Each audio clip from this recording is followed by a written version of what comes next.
नमस्कार. व्यासपीठावर विराजमान मुंबई उच्च न्यायालयाच्या ज्येष्ठ न्यायमूर्ती, ज्या केवळ शब्दार्थाने नाही तर लक्षार्थाने देखील माझ्या भगिनी आहेत आणि आज रक्षाबंधनाच्या दिवशी माझ्या एका कर्तबगार भगिनीसोबत व्यासपीठ शेअर करताना मला मनापासून आनंद होत आहे.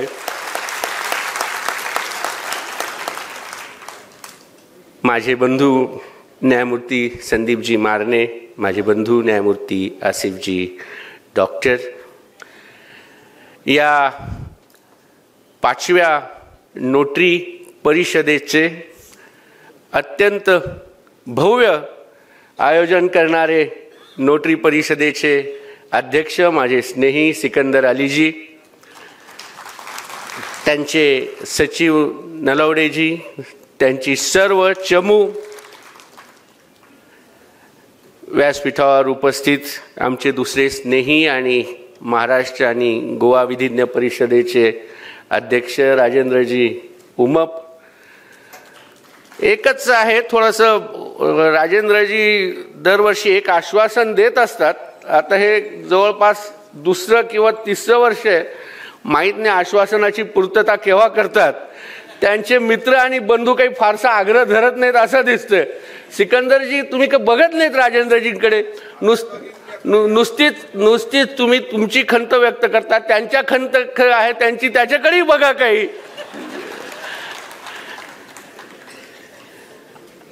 या परिषदेसाठी आवर्जून उपस्थित असलेले आमचे पुणे जिल्ह्याचे कर्तव्यनिष्ठ प्रधान जिल्हा सत्र न्यायाधीश महाजनजी, महाराष्ट्र आणि गोवा विधिज्ञ परिषदेचे पदाधिकारी,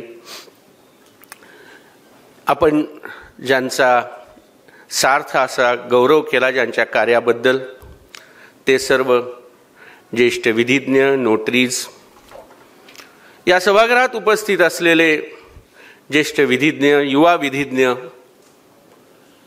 व्यासपीठावर उपस्थित असलेली माझी पूर्णांगिनी सहधर्मचारिणी गीता. मी नेहमी असं म्हणतो की खरं तर अर्धांगिनी म्हणणं हा कुठल्याही पत्नीचा पूर्ण उल्लेख नाही, कारण जेव्हा त्या तुमच्या आयुष्यात येतात आणि तुमच्या आयुष्याला एक पूर्णत्व प्राप्त होतं, म्हणून खऱ्या अर्थाने ती तुमची पूर्णांगिनी असते. आणि म्हणून मी नेहमी असं म्हणतो की माझी सहधर्मचारिणी गीता. आमचे स्नेही, ज्यांनी या पुणे शहराला मतदारसंघाचं प्रतिनिधित्व केलं आहे, असे खासदार अमरजी साबळे देखील आज या सभागृहात उपस्थित आहेत.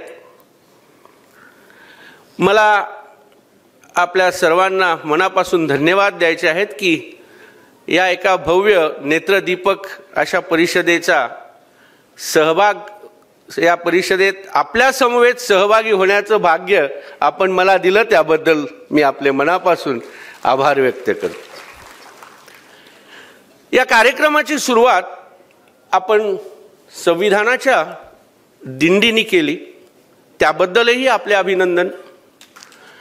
संविधानाच्या या दिंडीचा एक भोई होण्याचं भाग्य मला दिलं, याबद्दलही अभिनंदन.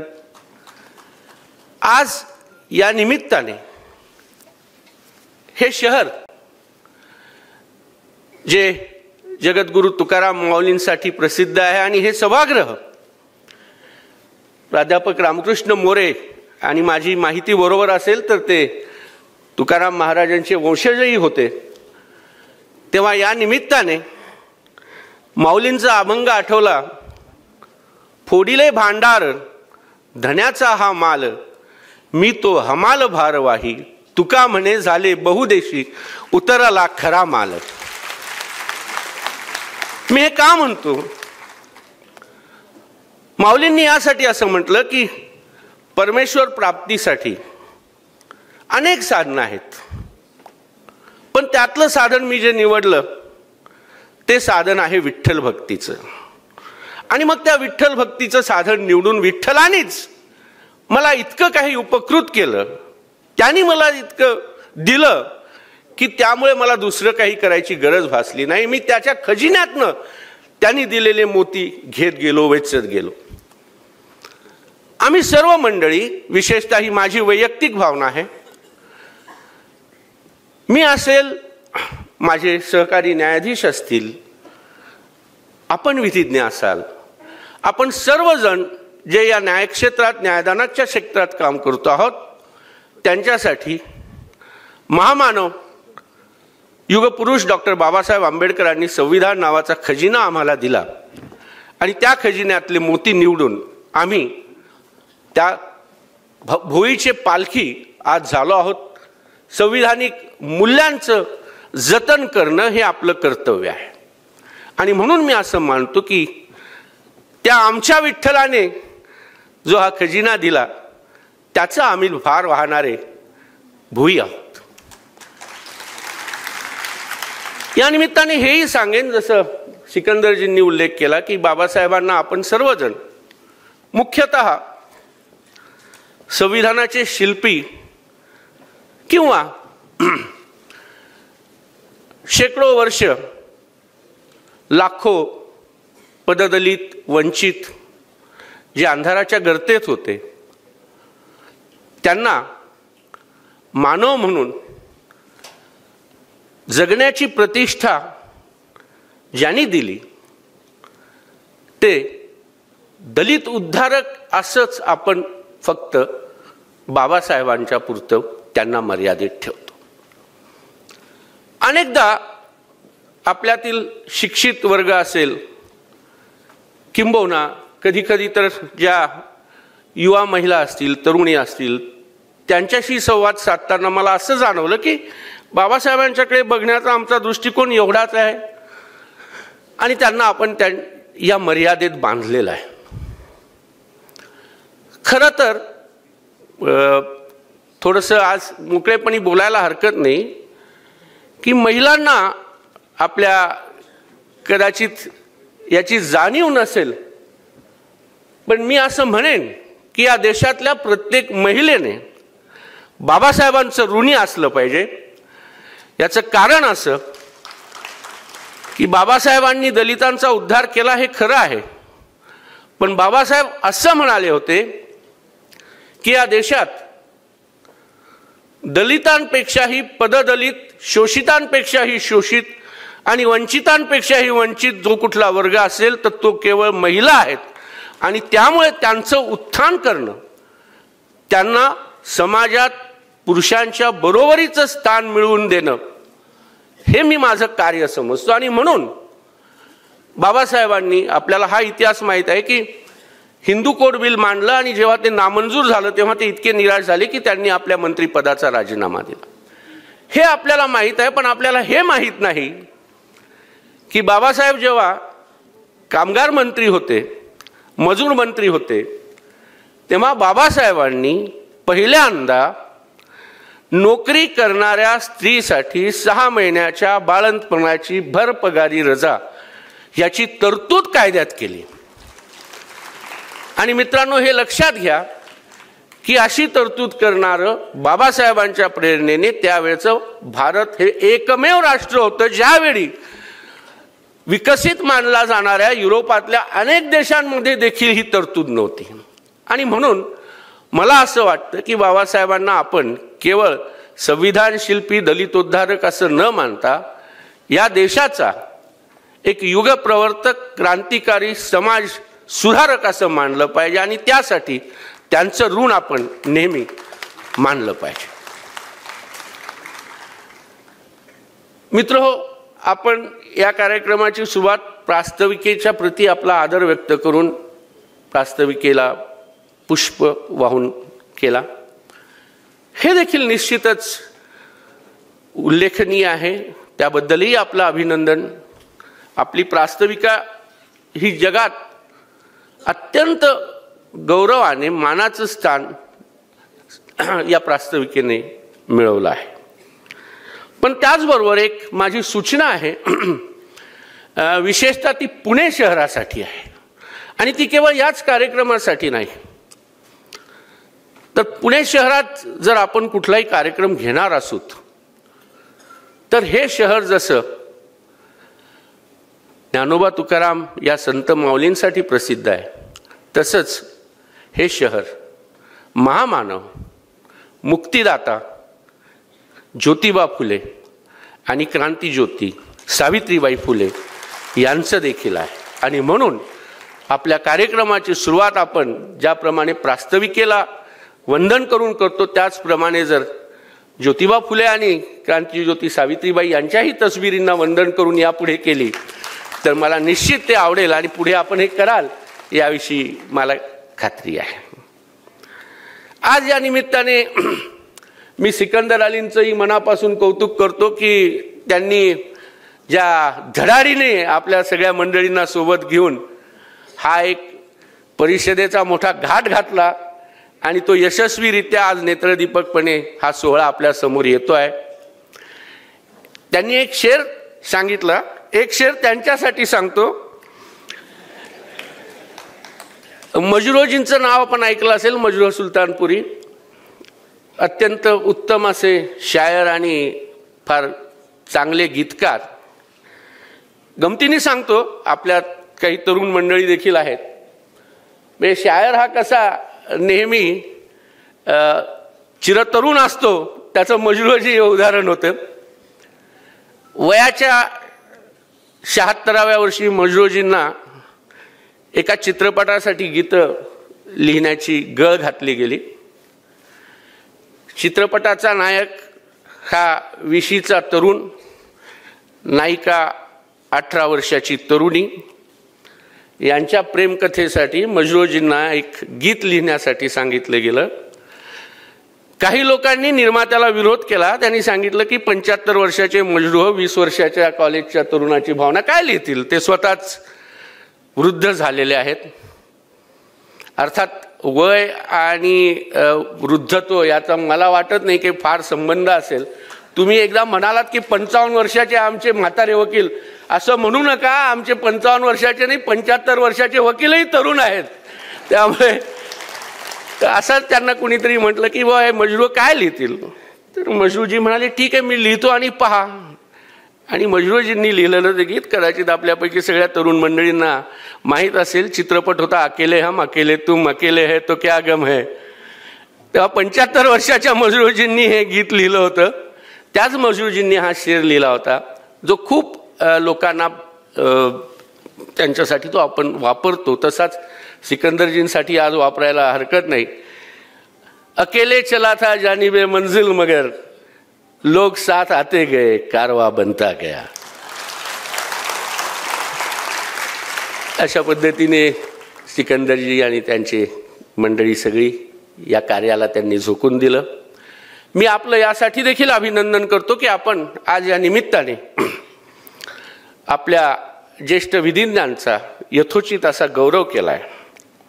बरेचदा असं होतं की आणि व्यवसायामध्ये अनेक मंडळी आपली ज्येष्ठ असतात, तरुण येतात, पुढे येतात, ते आपला व्यवसायात जम बसवतात.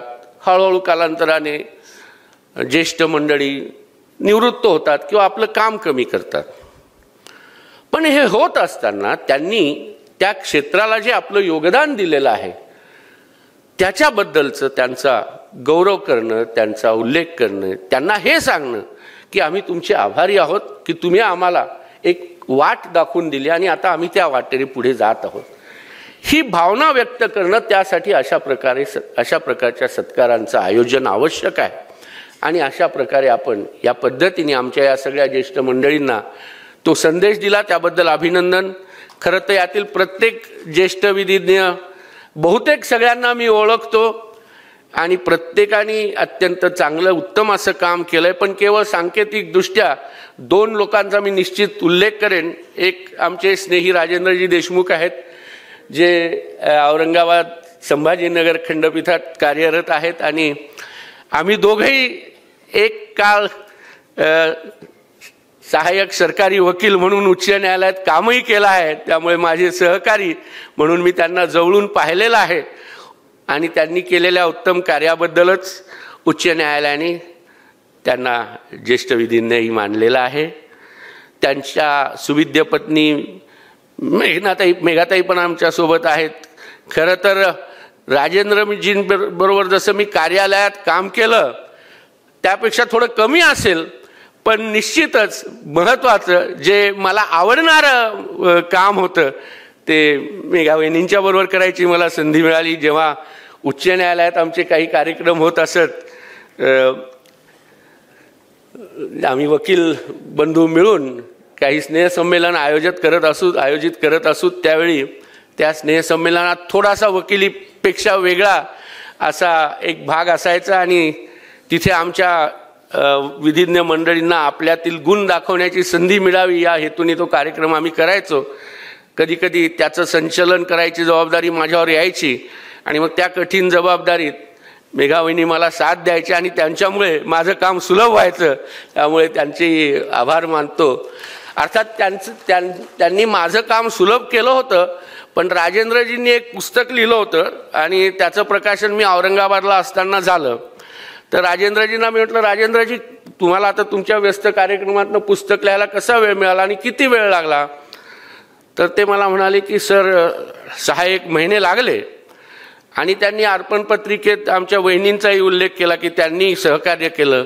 तर म्हटलं राजेंद्रजी वहिनींनी सहकार्य केलं, आता वहिनी आहेत सांगतो काही हरकत नाही, राजेंद्रजी घरी काय व्हायचं तुम्ही पाहून घ्या. तर राजेंद्रजी म्हणाले की त्यांनी सहकार्य केलं म्हणून 6 महिन्यात झालं, नाही तर 3 महिन्यात झालं असतं.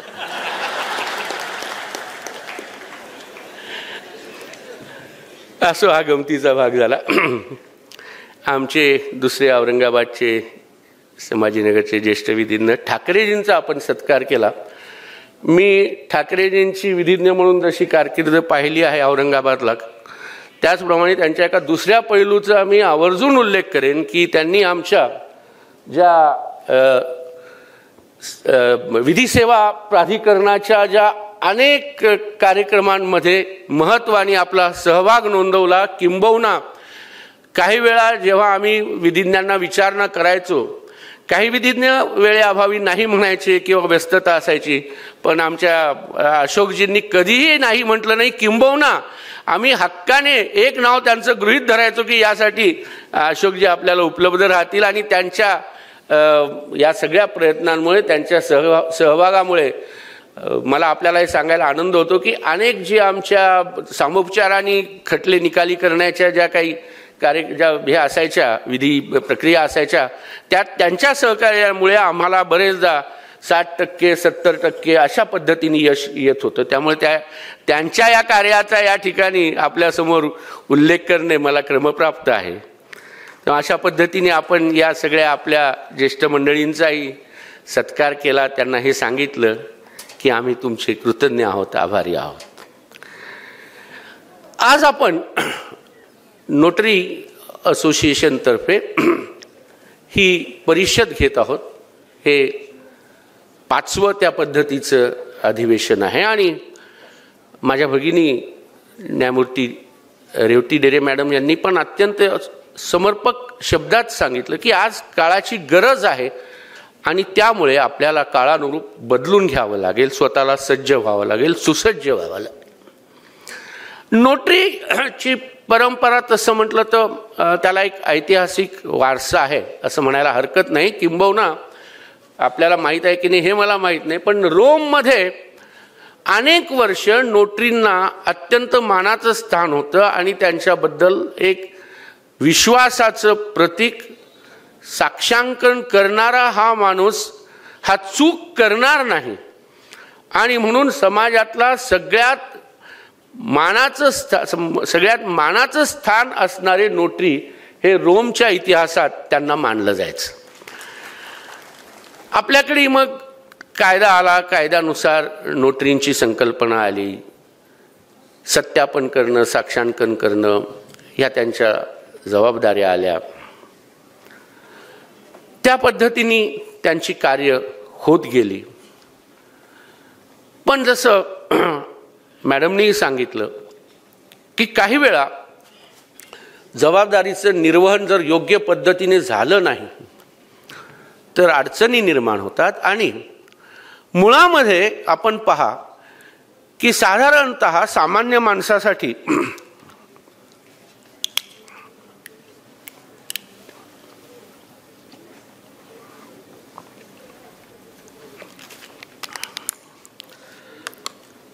तो जेव्हा न्यायदान व्यवस्थेकडे येतो, दरवेळी त्याचं काही न्यायालयात काम असेल असं नाही, पण इतर जी काही कामं असतात, जसं दस्तऐवजांचं साक्षांकन करणं, त्यासाठी ते नोटरी यांच्याकडे जातात, साक्षांकन सत्यापन करणं.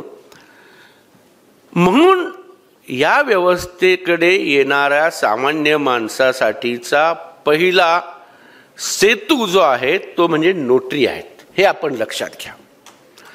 प्रत्येक वेळी तो वकिलाकडे जाऊन दावा करेल, फौजदारी काही करेल याची गरज नाही. त्याची छोटी छोटी जी कामं असतात, जी सत्यापनावर आधारित असतात, त्याच्यासाठी पहिला आणि महत्त्वाचा घटक आहे तो म्हणजे नोटरी. आणि म्हणून त्या विश्वासाचं आपण जतन केलं पाहिजे, ही आपली सगळ्यात मोठी जबाबदारी आहे. जर त्या जबाबदारीचं आपण योग्य रीतीने वहन केलं नाही, काळजी घेतली नाही, आपल्या जबाबदारीत निष्काळजीपणा केला, तर मग ते मात्र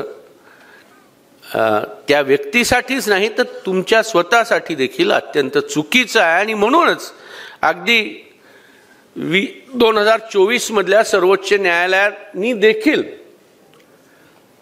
एका खटल्यामध्ये नोटरींच्या या जबाबदारीविषयी भाष्य केलं आहे आणि त्यांनी हेच म्हटलं आहे की अशा पद्धतीची ही जबाबदारी आहे आणि अशी जबाबदारी जर आपण काळजीपूर्वक नाही सांभाळली तर तो त्या व्यवस्थेवर सामान्य माणसाचा असलेल्या विश्वासाला तडा जाणारं ते काम ठरेल. आणि म्हणून ते नोटरीजनी टाळावं हे आपल्याला सर्वोच्च न्यायालयाने सांगितलं, मुंबई उच्च न्यायालयाने सांगितलं आहे.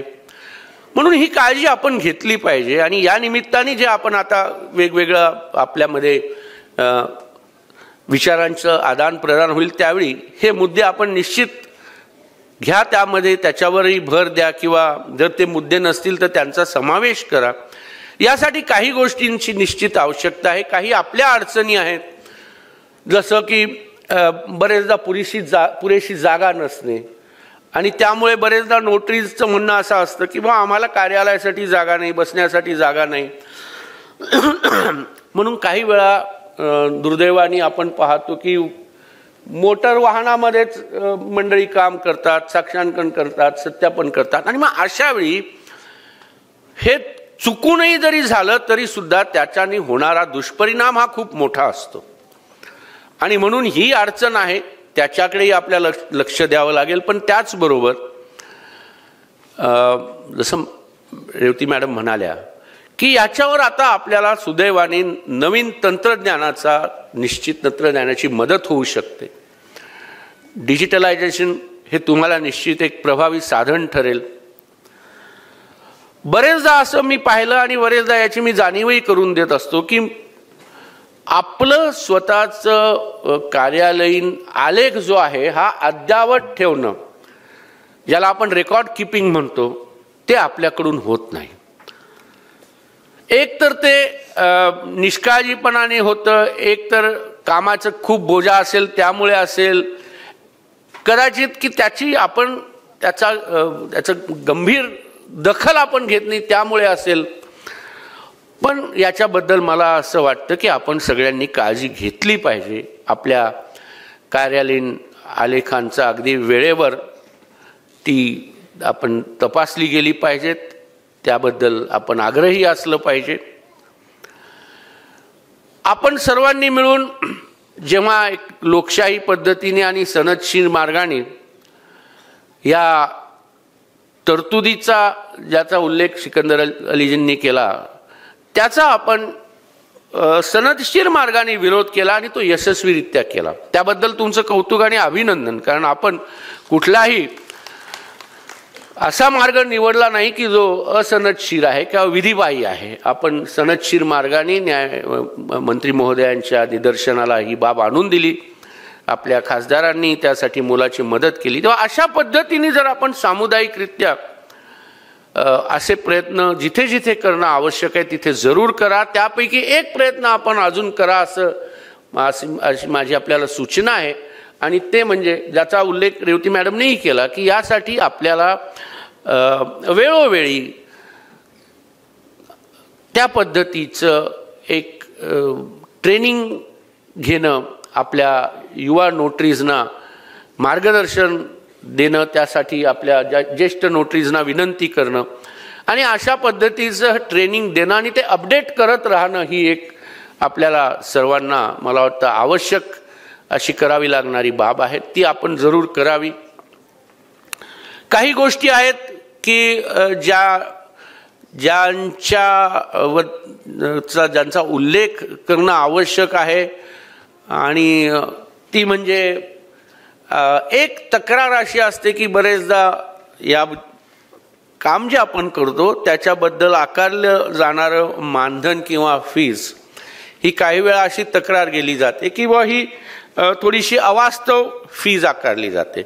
पण त्याची दुसरी बाब जी मी आपल्याला सांगेन आणि ती बऱ्याच मंडळींना माहीत नसते की आपली ठरवलेलं मानधन जे आहे किंवा फीज आहे ती अत्यंत कमी आहे आणि त्यामुळे काळानुरूप त्या फीजमध्ये वाढ होणं ही आवश्यक आहे. याबद्दल मी निश्चित आपल्या बाजूनी राहीन की आपण यासाठी जसा आपण आधी सनदशीर प्रयत्न केला त्या पद्धतीने सनदशीर प्रयत्न करून काळानुरूप ही फीज जी कदाचित 1970 साली असेल, 1990 साली असेल, ती आजच्या काळाला सुसंगत होणार नाही. कारण आज काळ बदलला आहे, बऱ्याच गोष्टींचं इंडेक्स मूल्य जे आपण म्हणतो ते वाढलेलं आहे आणि म्हणून यासाठी आपण जरूर प्रयत्न करा जेणेकरून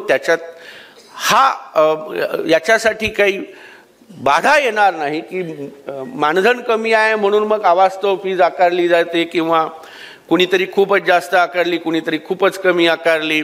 अशा पद्धतीचं हे टाळण्यासाठी किमान समानता यावी यासाठी सुद्धा आपण जर सामुदायिकरित्या प्रयत्न केले तर निश्चित मला वाटतं की त्या पद्धतीने आपल्याला यश येईल.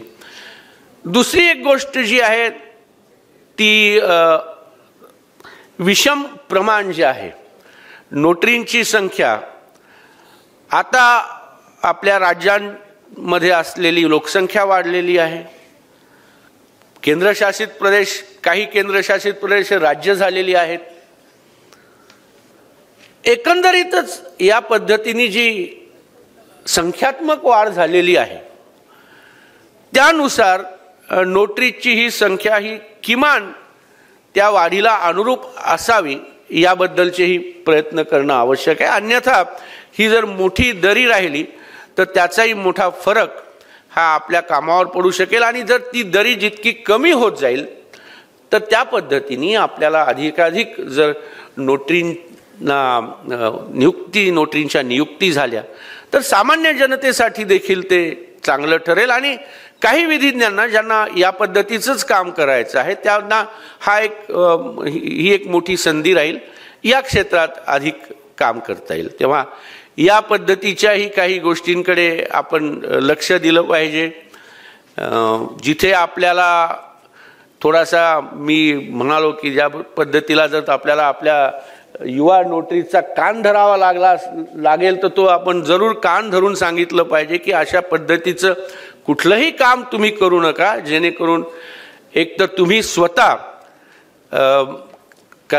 कुठल्या तरी याच्यात अडकाल आणि या एकंदरीत संस्थेची बदनामी होईल, नोटरी संस्थेची. अशा पद्धतीचंही कुठलंच काम तुम्ही करू नका. त्यामुळे स्वयंशिस्त आणि स्वयंशिस्तीने आचरण हे आवश्यक आहे. त्याबद्दलही आपल्याला थोडं सजग राहावं लागेल. ज्येष्ठांनी आपल्या युवा मंडळींना वेळोवेळी कधी कधी हे नेहमी घडतं, आपल्या घरातही घडतं. आपण मुलांना सांगितलं तर मुलं म्हणतात हे फारच आमच्यावर शिस्त लादतायत, त्यांना आवडत नाही. हे होतं पण ठीक आहे, हे आवश्यक आहे कारण यातच आपल्या सगळ्यांचं भलं आहे आणि म्हणून हे आपल्याला करावं लागेल. तेव्हा अशा पद्धतीने या काही गोष्टींचा आपण आपल्या या पुढच्या सत्रात त्यावर चर्चा करावी, विस्तृत चर्चा करावी. तंत्रज्ञान हे जरूर आत्मसात करा, पण मॅडम जसं म्हणाला त्यालाच पुन्हा मी दुजोरा देईन की तंत्र शरण होऊ नका.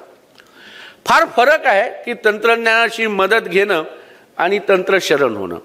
साधं उदाहरण सांगतो की आपल्याकडे आता असं झालेलं आहे, समाज माध्यमांचा इतका पगडा आहे की प्रत्येक गोष्टीत आपण या समाज माध्यमांची मदत घेतो. मग कृत्रिम बुद्धिमत्ता असेल किंवा इतर जसं समाज माध्यमात त्यातनं येणाऱ्या, मी नेहमी असं म्हणतो की यातनं येणारी माहिती हे सर्व हा माहितीचा महापूर आहे.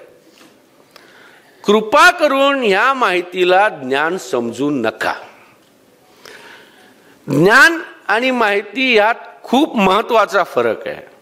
आणि सगळ्यात महत्त्वाचा फरक आहे की माहिती तुम्हाला सहज बरेचदा विना मोबदला उपलब्ध होते आणि ज्ञान हे अर्जन करावं लागतं. ज्ञान अर्जित करावं लागतं. ते दरवेळी तुम्ही पैशाच्या स्वरूपात अर्जित करत नाही. ज्ञान अर्जन करणं म्हणजे मी म्हणतो ते यासाठी नाही की दरवेळी तुम्ही काहीतरी पैसे त्याची किंमत मोजून ज्ञान अर्जन करता. ज्ञान अर्जन करण्यासाठी तुम्हाला बरंच काही इतरही करावं लागतं. तुम्हाला तुमचा वेळ द्यावा लागतो. तुम्हाला तुमच्या गुरूंच्याकडे जावं लागतं. गुरु वेगळ्या प्रकारचे असतील. गुरु तुमचे शिक्षक असतील. गुरु तुमची पुस्तकं असतील. तेव्हा अशा पद्धतीने जेव्हा तुम्ही ज्ञान अर्जन कराल, स्वतःला पारखाल, स्वतःला प्रश्न विचाराल, हे का, हे कशासाठी, हे कसं, तेव्हा मग तुम्ही जे काही त्यातनं या आपल्या वैचारिक चाळणीतनं तुम्ही जे काही घ्याल ना, ते तुम्हाला मिळणारं ज्ञान असेल. नाही तर माहिती तर अगदी आज एक क्लिक दाबा किंवा व्हॉट्सॲप ग्रुपवर 100 लोक 100 म्हणजे अगदी सहज सांगायचं झालं तर न्यायाधीशांनाही सल्ले देणार आहे. व्हॉट्सॲपवर ते आपल्या घरी जरी त्यांचं कुणी ऐकत नसलं तरी ते सरन्यायाधीशांना सांगतात की सरन्यायाधीशांनी काय केलं पाहिजे. तेव्हा अशा पद्धतीच्या या माहितीकडे आपण फार काही हे करू नका. ती मिळाली तर ठीक आहे, घ्या, पण ज्ञान मात्र अर्जन करायला विशेष तयारी करावी लागते, श्रम घ्यावे लागतात आणि तेव्हा जे मिळेल ते निश्चित तुम्हाला आनंददायी ठरेल. या निमित्ताने आपण सर्वजण एकत्र आलात. या पद्धतीचा हा एक महाजागर, ज्याला मी म्हणेन तशा पद्धतीचा महाजागर आपण करता आहात. ज्येष्ठ युवा सर्वच मंडळी इथे आज आली आहेत. 2-3 सत्रांमध्ये विविध चर्चा होणार आहेत. तेव्हा या चर्चा अत्यंत यशस्वी होतील. आपल्याला त्यातनं जसं मी म्हणालो ते ज्ञान मिळेल ही माझी आपल्याला सदिच्छा आहे, शुभेच्छा आहे. आपण मला आणि माझ्या पत्नीला दोघांनी या इथे निमंत्रित केलं. आपल्या या सोहळ्यात आम्हाला सहभागी करून घेतलं. याबद्दल पुन्हा आपले मनापासून धन्यवाद. रजा घेतो. पुन्हा आपण बोलवलं ते येईनच.